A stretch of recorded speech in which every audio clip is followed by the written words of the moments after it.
പാട്ടുണ്ട്. ആകാശചാരികൾ പലതും പറയുന്നു, ഹംസവും പുഷ്പകവും പോകുന്നു, ദേവകളും പിന്നെ ഋഷിമാരും മുൻപേ ദക്ഷിണ ദിക്കിലേക്ക് പോകുന്നു. എന്തോ വലിയ വിശേഷമുണ്ട് തീർച്ച. പക്ഷെ ദേവദേവൻ അറിഞ്ഞ മട്ടില്ല. സതി മന്ത്രിച്ചു. കൈലാസത്തിന്റെ ഹിമവൻ പടവുകളെ പാവനമാക്കിക്കൊണ്ട് ആരാണ് കടന്നു വരുന്നത്? ബ്രഹ്മപുത്രൻ, സാക്ഷാൽ നാരദർ. അമ്മേ മഹാമായേ, കോടി പ്രണാമം. തന്റെ സന്തത സഹചാരിയായ തമ്പുരുവിന്റെ തന്ത്രികളിലൊന്ന് മീട്ടി ഒരു കള്ള പുഞ്ചിരിയോടെ വന്നിരിക്കുകയാണ് നാരദർ. ദേവി ഒന്നും അറിഞ്ഞില്ലേ? അങ്ങ് ദക്ഷിണ ഭാരതത്തിൽ അവിടുത്തെ പിതാവ് ദക്ഷൻ ഒരു മഹായാഗം നടത്തുന്നു. എന്നിട്ട് അവിടുന്ന് എന്തുകൊണ്ടാണ് ഈ കൈലാസത്തിൽ തന്നെ ഇങ്ങനെ ചടഞ്ഞുകൂടിയിരിക്കുന്നത്? എന്തേ ഇനി ദക്ഷൻ ക്ഷണിച്ചില്ല എന്നുണ്ടോ? അല്ല, അതെങ്ങനെയാണ് അച്ഛൻ നടത്തുന്ന യാഗത്തിന് മകളെ ക്ഷണിക്കാതിരിക്കുക? നാരായണ നാരായണ. സതിക്ക് കാര്യങ്ങൾ ഏതാണ്ട് ബോധ്യമായി. ശരിയാണ് നാരദരെ, അച്ഛൻ എന്നെ ക്ഷണിച്ചില്ല. ചെല്ലാത്തതിൽ അദ്ദേഹത്തിന് സങ്കടമുണ്ടാകും. അതുകൊണ്ട് പോകണം, തീർച്ചയായിട്ടും പോകണം. സന്തോഷവും ആവേശവും കൊണ്ട് സതിയുടെ ഉള്ളു തുടിച്ചു. സതി മഹാദേവന്റെ പക്കലേക്ക് ചെന്നു. കണ്ടോ കണ്ടോ, ത്രികാലജ്ഞാനിയായ നാരദൻ അർത്ഥഗർഭമായി ഒന്ന് ചിരിച്ചു തള്ളി.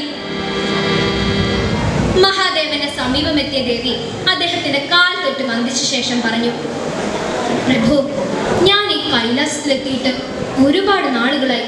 തിരിച്ച് ഇതുവരെ ഒന്ന് കൊട്ടാരത്തിൽ ചെന്നിട്ടില്ല. ഇനി വേണം പോകാൻ.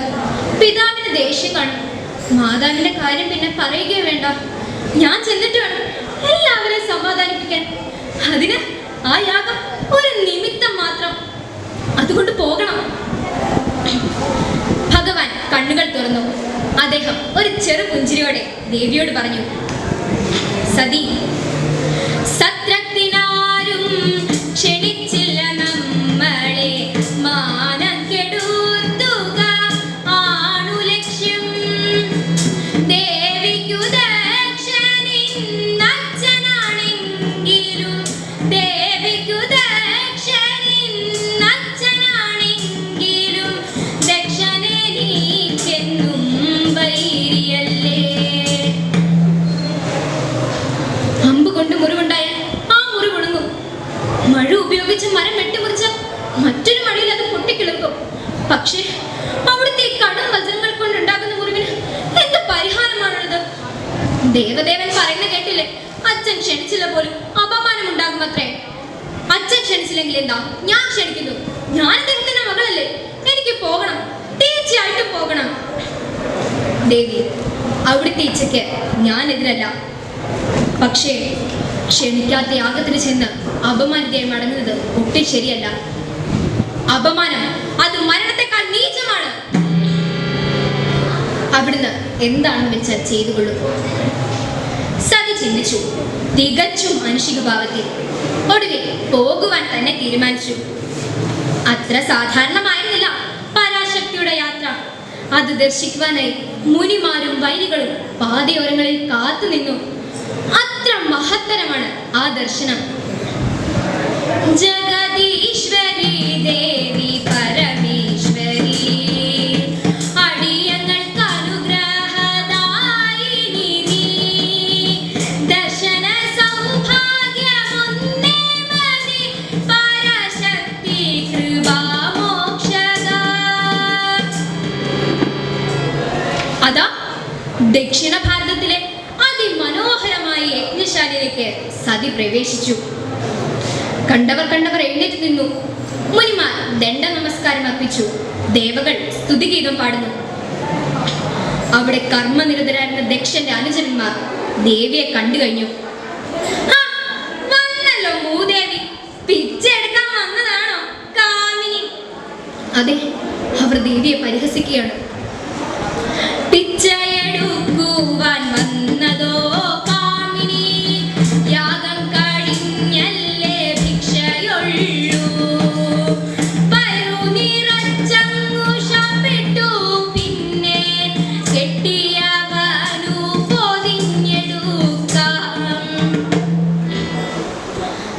വാക്കുകളിൽ ഒളിഞ്ഞിരിക്കുന്ന പരിഹാസത്തിന്റെ കൂരമ്പുകളേറ്റ് സതിയുടെ ഉള്ളു പിടഞ്ഞു. സങ്കടവും അതിലേറെ കോപവും ഉള്ളു നീക്കിക്കൊണ്ട് സതി അകത്തേക്ക് ചെന്നു. അതാ ആ ആൾക്കൂട്ടത്തിന് നടുവിൽ സർവാഭരണ വിഭൂഷിതനായി ദക്ഷ പ്രജാപതി, തന്റെ അച്ഛൻ. അവളുടെ കണ്ണുകൾ 2 തടാകങ്ങളായി മാറി. അവൾ ഓടി ദക്ഷന്റെ അടുത്തെത്തി.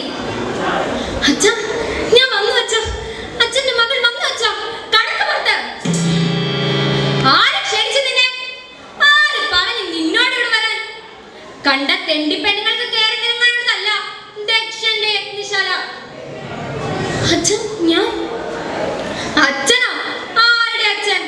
അന്നാ സ്വയംവര പന്തലിൽ വെച്ച് എന്നെ ധിക്കരിച്ച ഒരു കാട്ടുവാസിക്ക് മാനം ചാത്തിയ നീ അന്നേ എന്റെ മകളല്ലാതായി. പിന്നെ ആർക്കു വേണ്ടി വന്നു നീ ഇവിടെ? കള്ള കബാലിയുടെ പെണ്ണ്, നീ നിന്റെ കാട്ടുവാസിയോടൊപ്പം വേറെ എവിടെയെങ്കിലും ചെന്ന് ഭിക്ഷ എടുക്ക്. അതോ അത് നിന്നെ ഏൽപ്പിച്ചോ ആശാവന്തിനി? ദൈവമേ, കൈലാസത്തിൽ നിന്നും പോരേണ്ടായിരുന്നല്ലോ. എത്ര നിർബന്ധിച്ചിട്ടാണ് ഇന്ദുചൂട് ഒരു മൗനാനുവാദമെങ്കിലും നൽകിയത്. ഇപ്പൊ ഇതിനാണോ? അന്നു ഞാൻ അച്ഛനെ ധിക്കരിച്ചു, ഇന്നോ കാന്തന്റെ വാക്കിനെ വിസ്മരിച്ചു.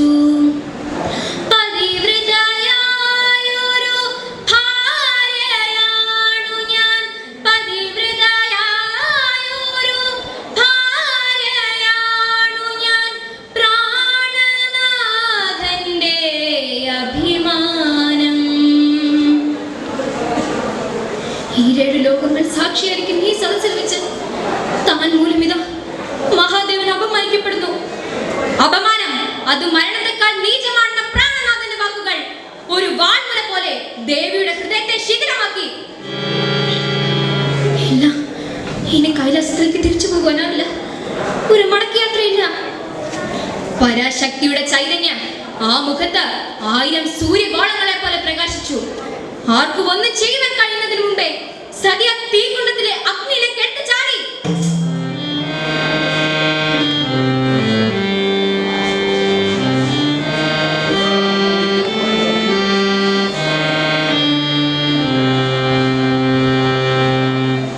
അഗ്നിദേവൻ ആ ശരീരത്തെ ഒരു ദയാവായ്പോടെ എതിരേറ്റു.